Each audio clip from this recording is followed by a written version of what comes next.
जय श्री कृष्णा। मार्गशीर्ष माह की श्री कृष्ण जी की कथाओं की श्रृंखला में आज आप सुनिए सुरभि गाय के जन्म की कथा। गाय गोलोक की एक अमूल्य निधि है जिसकी रचना भगवान ने मनुष्य के कल्याण के लिए की है। इसीलिए पृथ्वी पर गोमाता मनुष्यों के लिए भगवान का प्रसाद है। ऋग्वेद में गायों को अदिति कहा गया है। दिति नाम नाश का है और अदिति अविनाश का। इसलिए गायों को अदिति कहकर वेद ने अमृत प्रदान किया है। गायों की जननी संपूर्ण गौओं की बीज स्वरूपा आदि गोमाता सुरभि के गोलोक में प्रकट होने की अब आप कथा सुनिए। एक बार भगवान श्री कृष्ण गोलोक में श्री राधा व गोपियों के साथ वृंदावन में विहार कर रहे थे। अचानक से परम कौतुकी राधिका पति भगवान श्री कृष्ण के मन में दूध पीने की इच्छा होने लगी। तब भगवान ने अपने वाम अंग से लीलापूर्ण सुरभि गौ को प्रकट किया। उसके साथ बछड़ा भी था जिसका नाम मनोरथ था। उस सवत्स्व गौ को सामने देख श्री कृष्ण के पार्षद सुदामा ने एक रत्नमय पात्र में उसका दूध दूहा और उस सुरभि से दूहे गए गर्म स्वादिष्ट दूध को भगवान श्री कृष्ण ने पिया।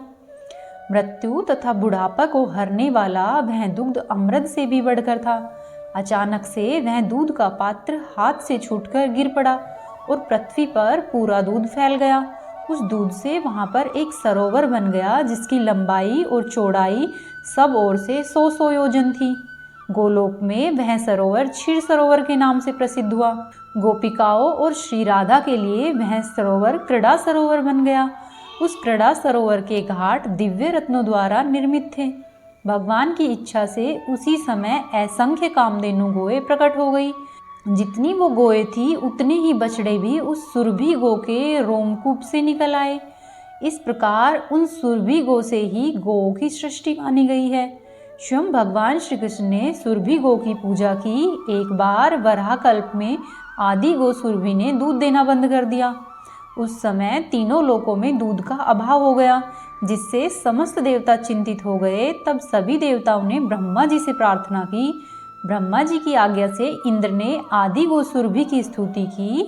नमो देव्य महादेव्य सुरभि च नमो नमः गवा बीज स्वरूपाये नमस्ते जगदम्बिके नमो राधा प्रियाये च पद्माशाये नमो नमः नमः कृष्णा प्रियाये च गवाम मात्रे नमो नमः कल्प वृक्ष स्वरूपाये सर्वेषां सततं परे श्रीदाये धनदाये बुद्धिदाये नमो नमः शुभदाये प्रसन्नाये गोप्रदाये नमो नमः यशोदाये कीर्तिदाये धर्मदाये नमो नमः।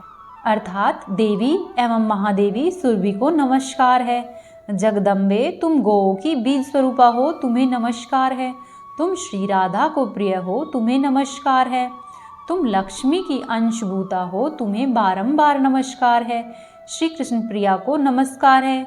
गौ की माता सुरभि को मेरा बार बार नमस्कार है। जो सबके लिए कल्प वृक्ष रूपी तथा श्री धन और बुद्धि प्रदान करने वाली है, उस भगवती सुरभि को बार बार प्रणाम है। शुभदा प्रसन्ना और गोप्रदायिनी सुरभि को बार बार नमस्कार है। यश और कीर्ति प्रदान करने वाली धर्मज्ञा देवी को बार बार नमस्कार है। ब्रह्मा जी के द्वारा ऐसी स्तुति करने पर सुरभि माता उनकी स्तुति सुनकर प्रसन्न हो गई। फिर तो सारा संसार दूध से परिपूर्ण हो गया। दूध से घृत बना और घृत से यज्ञ होने लगे जिससे देवता भी प्रसन्न हो गए। इस पृथ्वी पर गोमाता मनुष्यों के लिए भगवान का प्रसाद है। भगवान के प्रसाद रूपी अमृत रूपी गो दुग्ध का पान कर मानव ही नहीं अपितु देवतागण भी तृप्त होते हैं। इसलिए गाय के दूध को अमृत कहा जाता है। सभी देवता गोमाता के अमृत रूपी दुग्ध का पान करने के लिए गोमाता के शरीर में सदैव निवास करते हैं। आपको आज की कहानी अच्छी लगी तो वीडियो को लाइक कीजिए, चैनल को सब्सक्राइब कीजिए और वीडियो को अवश्य ही शेयर करें। राधे राधे।